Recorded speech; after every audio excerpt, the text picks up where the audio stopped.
Hello বন্ধুরা, কালকে সকালে মাঠে নামবে ব্রাজিল বনাম ইকুয়েডর। ম্যাচটি অনুষ্ঠিত হবে সকাল ৬টায়। বিশ্বকাপে অংশগ্রহণ করতে হলে যেকোনোভাবে ২ ম্যাচে জয় নিয়ে ফিরতে হবে ব্রাজিলকে। সর্বশেষ তারা আর্জেন্টিনার কাছে ৪-১ গোলের বড় ব্যবধানে হেরেছে। তার মূল কারণ ছিল ব্রাজিলের মাঝমাঠ।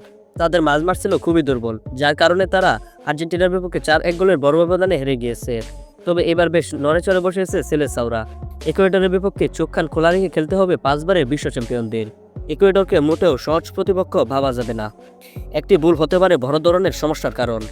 ব্রাজিলকে এটা মাথায় রাখতে হবে যে যেকোনোভাবে তাদের ২ ম্যাচে জয় নিয়ে ফিরতে হবে।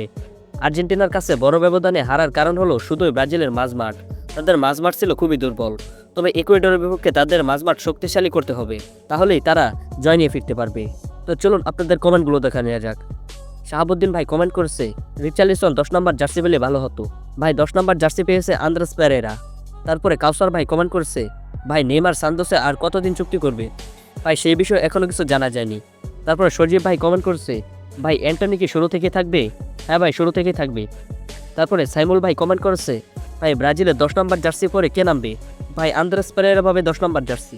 এবং আপনাদের যদি কিছু জানার থাকে তাহলে কমেন্ট করতে পারেন, পরবর্তী ভিডিওতে রিপ্লাই করা হবে। তো বন্ধুরা, এই ছিল আমাদের আজকের ভিডিও। যদি আপনারা আমাদের চ্যানেলটিকে সাবস্ক্রাইব করে না থাকেন তাহলে এখনই সাবস্ক্রাইব করে দিন এবং ভিডিওতে একটি লাইক করে দিন। তো বন্ধুরা, আজকের মতো এই পর্যন্ত। সবাই ভালো থাকেন, সুস্থ থাকেন। আপনার সাথে দেখা হচ্ছে একটি পরবর্তী ভিডিওতে। আল্লাহ হাফিজ।